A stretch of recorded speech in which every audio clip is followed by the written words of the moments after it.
Very good morning all of you. In the last lecture we have seen what is meant by double refraction and how double refraction was explained in Chalcedite crystal. Then we have seen how to modify the Chalcedite crystal to make the Nicol prism. Then we also discussed quarter wave plate, half wave plate. Then we also seen how Nicol prism can be used as both analyzer as well as polarizer. So in today's class we are going to discuss about a new topic called optical activity or optical rotation. So in this we are going to see what is meant by optical activity and which materials will exhibit the optical property, and the second part we are going to see how to measure the optical activity of a given material, and finally we are going to see last application of your polarized light. It's a photoelastic bench which will be useful for the. So we'll start with optical rotation or optical activity. So now let us start with the optical activity. So in general, certain materials, especially certain crystals or certain solutions, they naturally possess a certain property. They naturally possesses a certain property. That property makes rotation of the plane polarized light. So what it does is, when you pass the, let's take a special materials, it may be, let's take a simple quartz.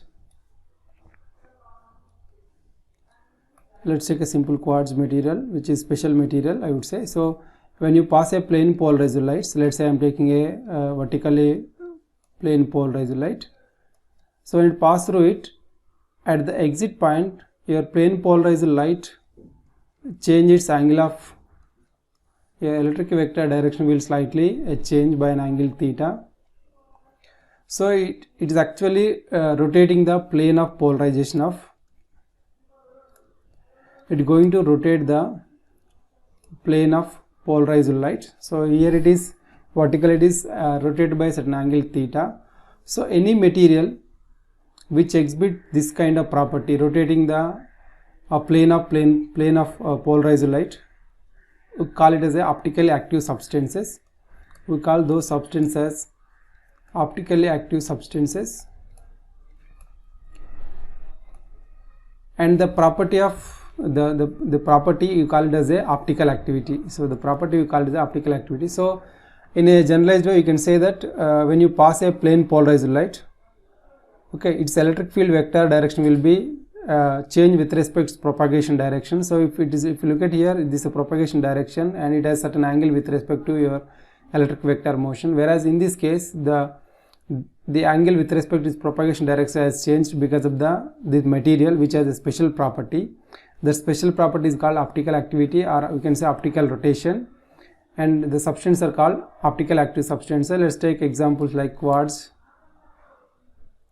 or sugar solution. Sugar solution also comes under an example for the optically active substances. Now we will see what is the reason for rotation of your plane polarized light, your electric vector rotation after passing through this particular solution. What is going on inside this particular material? So what is the reason for the rotation of your material?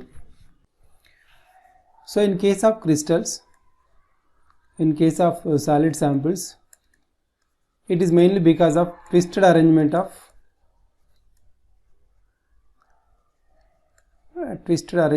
your atomic layers.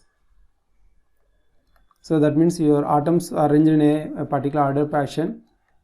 Okay, these atomic layers are arranged in a twisted fashion. So when these twisted atomic layers interact with the light, they rotate its plane of polarization. I will show the animation in a moment. In case of solutions, it is mainly because of certain structural symmetry.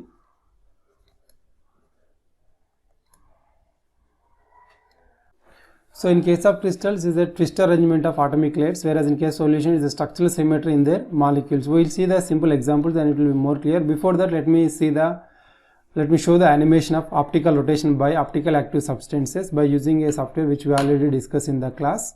So let's look at the animation here. So if you look at here, this is a plane polarized light, and please remember one thing here, your plane polarized light need not be a single light, it can be a combination of two plane polarized light. If you look at here, there are two plane polarized light, one in green color, one in red color. One is vertical, one is horizontal. If you look at the phase difference is 0. That means if you want to produce a plane polarized light, either you can directly produce by a kind of a polarizer, or you can take one horizontal component, vertical component of your like one vertically polarized light, horizontally polarized. If you make the phase difference 0, you are going to get a plane polarized light, but in a different direction. If you look at here, the green is vertical direction, red is horizontal direction, and the resultant plane polarized light along this direction. So if you want to put in a paper, it will be something like this. So now you are having one vertical vector, one horizontal vector, and you are going to mix these two with a phase difference of 0, and you are going to get a vector something like this with respect to the propagation direction. So this is also plane polarized light along one particular direction. Since the electric vector direction is confined to one particular direction, this is also plane polarized light. Please remember, for the simplicity we discuss always vertically polarized light and horizontally polarized light, but in general, as long as your electric vector moving in one particular direction, that we call it the plane polarized light. So when plane polarized light passing through a optical active system, now the angle with respect to the propagation direction will change. That we will see in a moment. Now if you look at here, there is no material placed between the two places, like there is no material in between the, let us assume this is a starting point and this is an ending point. If you look at your plane polarized light clearly, so it is very clear. Now you can see here your plane polarized is rotating along this direction. Now I am going to place the material of some refractive index, which is optical active substance. So we will just make it and we will try to see. So I am going to put a optical active substance of length, let's say 15 centimeters. Now we are going to see. So this is my starting point and this is my ending point. So let's start with the starting point. Now it is very clear. All of you can see, I guess it is very clear. You can see here, this along this direction, as it proceeded into the material, you can see it is getting rotated this direction, and if you look at other side, it will be more clear probably. Now you can clearly see here. So if you look at here clearly, your electric vector is changes direction by certain angle theta with respect to the incident beam. So incident you have this direction. If you look at here, this slightly modified to a certain angle.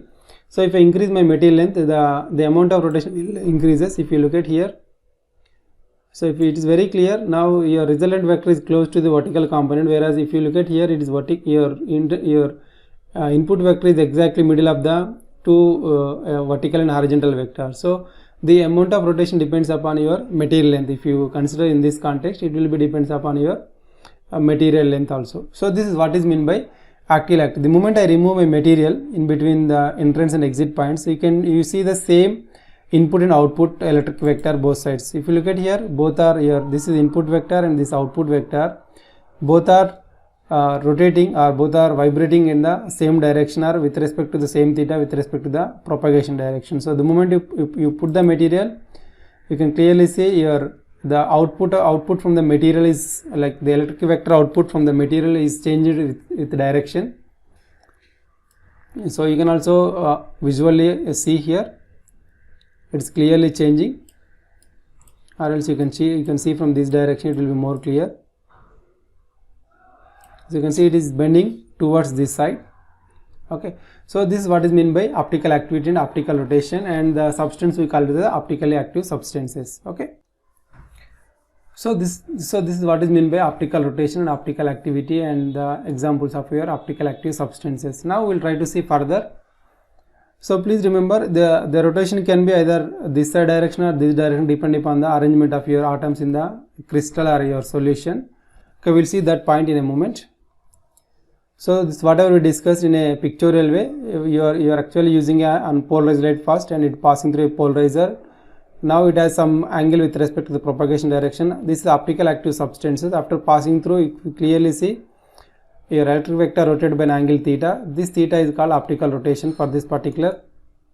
This theta is called optical rotation produced by this particular material.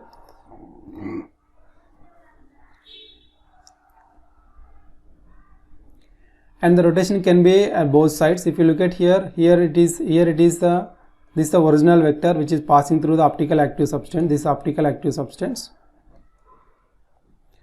So your electric vector may rotate this direction. If you draw here, it may be this side, so this one, or it may be this side. So that means it can either rotate left side or right side depending on the material, depending on the solution, how the arrangement of atoms are there. So if you rotate this direction, we call it the levo-rotatory, and if you rotate this direction, we call it the dextro-rotatory. So if you want to see a simple example, you can see here this L amino acid and this D amino acid. So if you look at here, the arrangement of atoms are exactly mirror image. If you look at here, it is exactly mirror image. That suppose if it is produces, let's say 30 degrees with respect to the this one, suppose this is the incident one, and if it produces 30 degrees towards this side,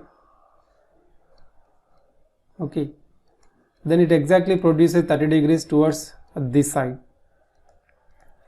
So it is exactly a mirror image. As a result, you are going to get the exactly oppositely rotating the vectors. That means this rotated by 30 degrees, this also rotated 30 degrees but in anti-clockwise direction. So that is what is meant by levo-rotatory and dextro-rotatory rotation produced by the molecules. Now the question is how to measure this theta. So if you want to measure this theta, we have to use a polarimeter. Okay, so we will try to see how to measure it initially, then we will try to see the offset polarimeter, like why you cannot use a normal geometry for measuring the angle of rotation. Okay, before that, so let will see this theta depends upon how many factors going to depends upon. As we already seen, theta is proportional to L. As the length increases, you are going to have more rotation. Suppose 10 centimeter length produces, let's say 10 degrees, your 20 centimeter will produce 20 degrees, and your 30 centimeter length of the solution or length of the material will produce 30 degrees, and so on. So this is the first point we already discussed. And second thing is your theta will be proportional to concentration. If the concentration is more, you are going to produce more theta. With respect to your concentration, your angle of rotation also will increases. And next one is the refractive index or density. So your theta is proportional to the density of your liquid or density of your material, or you call it the refractive index indirectly. The density is more, your theta is going to be more. Okay, this is a next parameter affected. And the last one is theta is proportional to inversely proportional to lambda square. So this contribution is very less, as lambda value is order of 10 power minus 8 centimeters. If you take lambda square, it will be 10 power minus 16 centimeters square. So this value will be very small. So we usually don't consider this value, this contribution to your rotation in the final calculation. So that means theta will be proportional to L and C and density. So as you can see here, this is the first one, length of the solution, and this is the concentration or density of the solution. And if you have a multiple solution, let us assume you are having a optical active substance which consisting of too many materials, like if they merge it together, let's say this is one optical active material, this is 2, this is 3, this is 4, this is 5. So when you pass when you pass plane polarized light through this particular arrangement of optical active substances, the resultant theta will be sum of the rotation produced by this one, rotation produced by this one, rotation produced by this one, and so on. The rotation may be left-handed or right-handed. Okay, so that's why given a plus or minus here, depending upon whether the rotation produced by that particular material is left and right handed, you have to either add or subtract. So D type always should take positive value, and if it is a L type rotation, we will take it as a negative value always. So that's how we are going to find out the resultant theta value, and this will be added a linear fashion. You don't have to follow any other formula. You can directly add rotation produced by each individual material. That will give the final rotation will be produced at the exit point of your material. So these are the different factors which affect the optical rotation. Now we are going to define the special term called S. S is called specific rotation.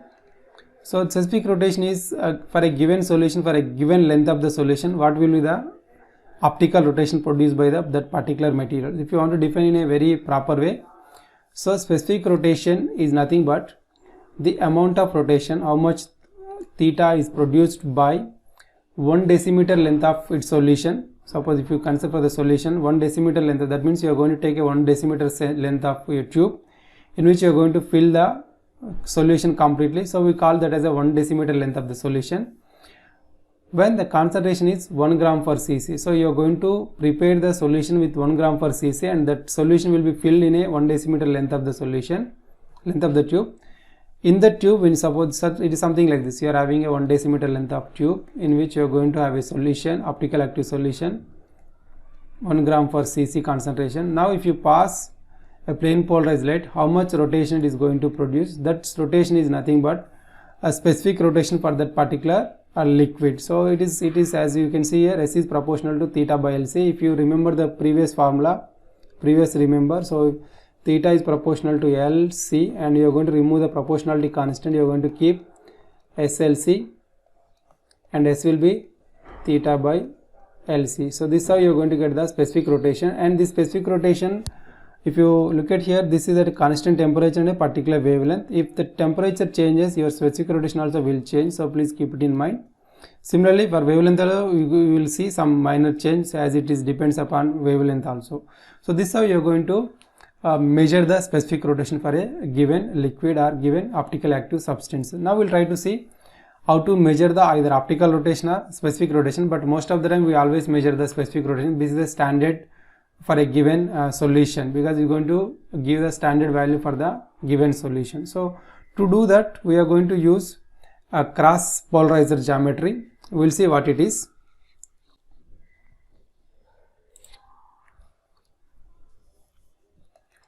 To measure theta, we are going to use a unpolarized light here. So it is going to produce both vertical and horizontal components, and it passes through a vertical polarizer. So that means you are going to have vertical lines here. Now output of this polarizer is vertically polarized light. Listen carefully. And I am going to keep one polarizer here which is horizontal here,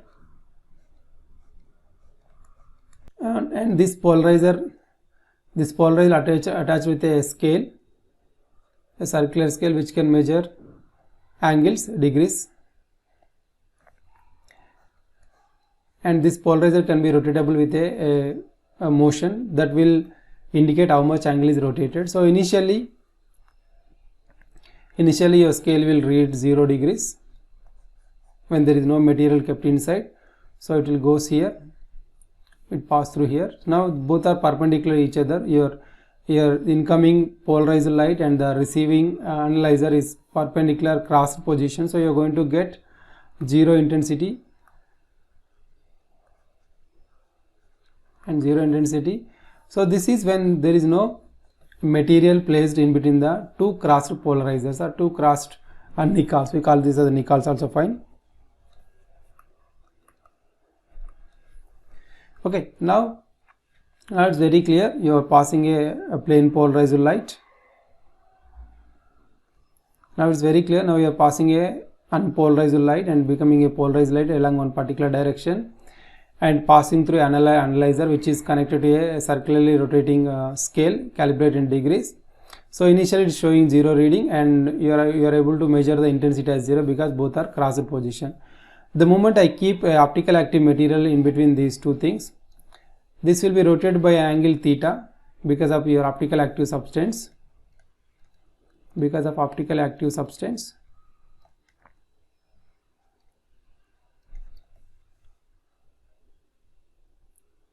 Now you don't see the intensity as 0. Now you don't see intensity as 0.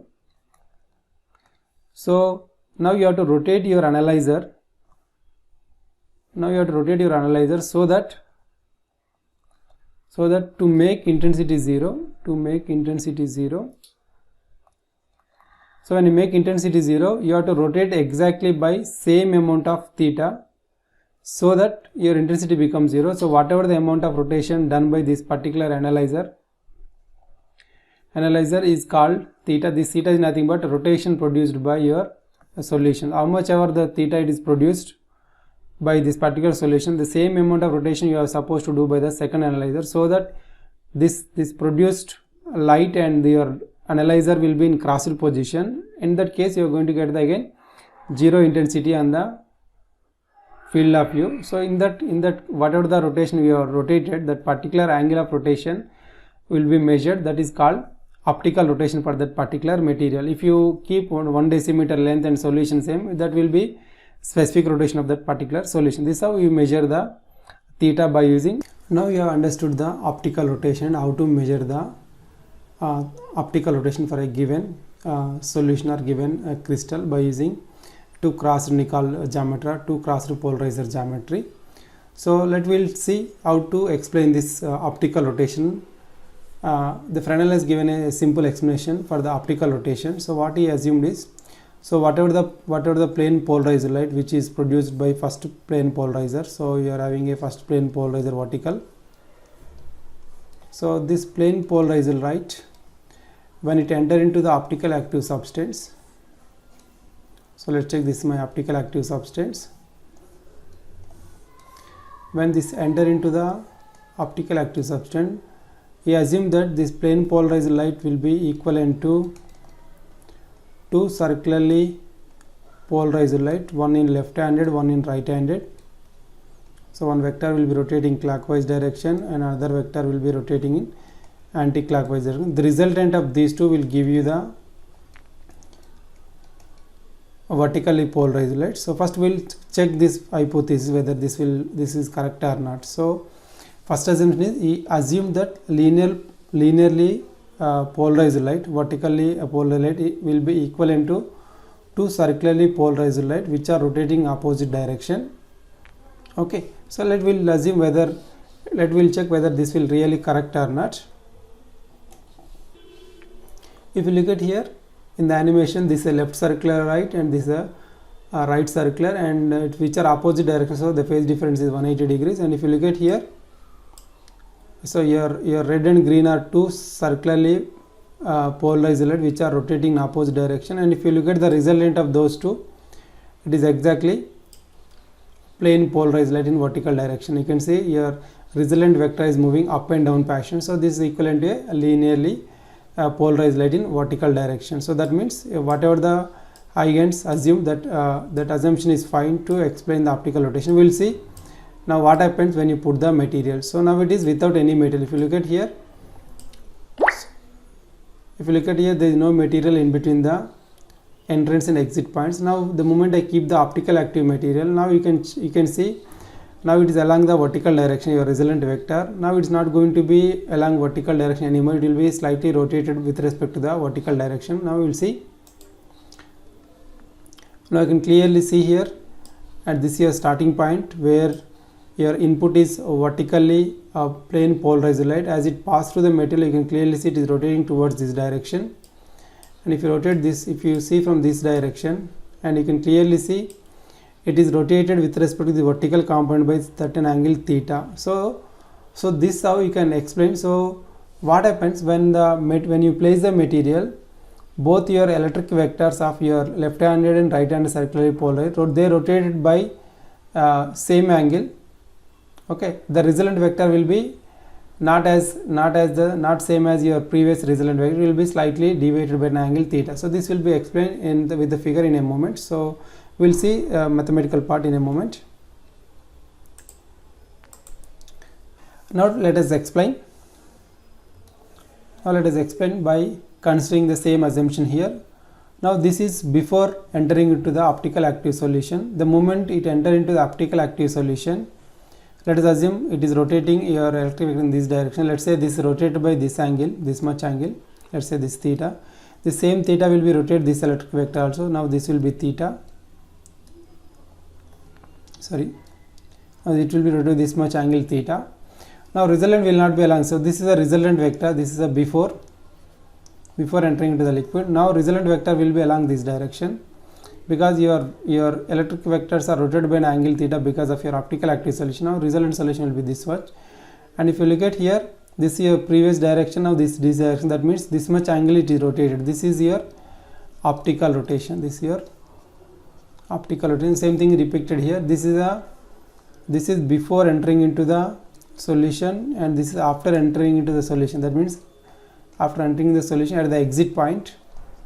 At the exit point, your left-handed electric vector rotated by a certain angle, and your right-handed circular polar rotated by an angle, and the resultant vector, which will be again plane polarized, rotated by an angle theta. This theta is nothing but your optical rotation. So this is how you explain your optical rotation by considering two circular polarized light which are rotating opposite direction. Okay, now we need to measure theta. We already used it, one simple way of doing it by using crossed Nichols or crossed polarizer to measure this theta value. Okay, the same thing we are going to see once again. So that measurement system we call as a polarimeter. In polarimeter, as I said, you are going to have two crossed polarizer. This is one, this is one. Both are exactly crossed position. That means if you measure the theta value between the transmission axis of both the polarizer, it will be 90 degrees. If you look at here, this is this direction and this is exactly this direction, something like this. So this is your transmitted at first polarizer, or you can say polarizer, and this is your at the receiving side. This is your receiving side. Both are at the crossed position. Okay, now you are going to see zero intensity here because both are crossed position. When there is no solution, you are going to see this zero intensity will be only when no active substance is available, when there is no active substance between the two crossed polarizer. The moment you keep the solution or any optical active substance, your electric vector rotated by angle theta depending upon your optical activity of your solution. Okay, and it will be rotated. Now intensity no more zero. Now intensity no more zero. To make it zero, you are going to rotate this polarizer till it becomes zero. Till it becomes zero, you are going to rotate your analyzer. The amount of theta it rotated is nothing but your optical rotation produced by your solution. So when you measure this way, the problem is at before putting the solution, you are going to have complete dark in the field of view. So that means you are going to see complete dark in the field of view. So when you see through your eyes, when there is no solution, both are crossed position, you are going to see zero intensity. Okay, when you put the solution, you are going to rotate your solution going to rotate your electric vector by a certain angle. Now the electric vector no more crossed position with respect to each other. Now intensity is not equal to zero, but if the rotation is very small, suppose if the rotation is order of 1 degree or 2 degrees, or let's say less than 5 degrees, the intensity variation at this place, the intensity variation from total dark to this is zero, this is completely dark, this is not completely dark, this is not completely dark. So it is very difficult to distinguish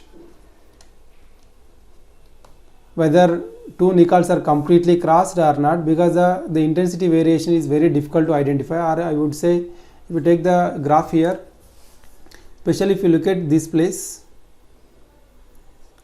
so if you take I equals to I naught cos square theta, so initially theta will be 90 degrees. Suppose to make your optical rotation rotated by your optical rotation produces a rotation angle of, let's say, 3 degrees or 4 degrees.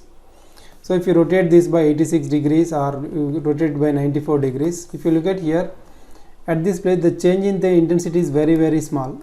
The change in the intensity is very, very small. It is difficult to identify whether this is completely dark. Suppose this is 90 degrees condition, this is 86 degrees condition. Now it is very difficult to identify whether this is crossed position or this is crossed position. So that means we cannot use a Cross-Nichols method to find out the optical rotation if the rotation angle is very, very small, order of few tens of degrees. Okay, it will be useful when the angle of rotation is large in number, but for small rotations it is not possible because it is very difficult to find out whether it is completely dark or slightly dark compared to the maximum dark position. So to avoid this problem, we are going to use a extra element. That extra element is called offshade polarimeter. So this offshade polarimeter overcome this problem, this intensity identification problem, by dividing your field of view into two parts. Okay, you are going to compare the intensity with this part with this part. When both are equal, your eye definitely distinguish both are whether both are equally dark or not. So this is a modification we are going to do it for the polarimeter. We are going to introduce a new plate in circular shape which has two portions. One side is a quartz, one side is a quartz of thickness T, which will be half wave plate thickness. Another side is only a plain glass plate. So this is a new thing we are going to introduce into the polarimeter. So we are going to introduce that extra upshade device here. Okay, because of this device your field of view is split into two parts. Okay, now you are going to compare whether both are equally dark or not. So that will be easily identified by human eye, because you are having a contrast between these two areas. So it is easily identified when both are completely dark or not, or we can say completely bright also. Suppose let us assume if you are doing the same experiment in not in crossed position, in that case you are going to see maximum intensity initially. Okay, when you put the solution, rotated by a certain angle, in that case also you are going to have first maximum intensity when nicals are parallel to each other. Okay, when you put the solution rotated by a certain angle, let's say 10 degrees, the intensity change is not much to identify whether it is completely bright or completely not bright. So in that case also, even in crossed position or in parallel position, both the cases very difficult to identify whether it is completely dark or completely bright. So to overcome this problem, we are going to use an upshade device. It's a simple glass plate. Okay, so that we are going to identify whether the complete dark we have reached, or we are completely bright we have reached or not, depending upon your nical position. This we will discuss maybe in the next class. Thank you all.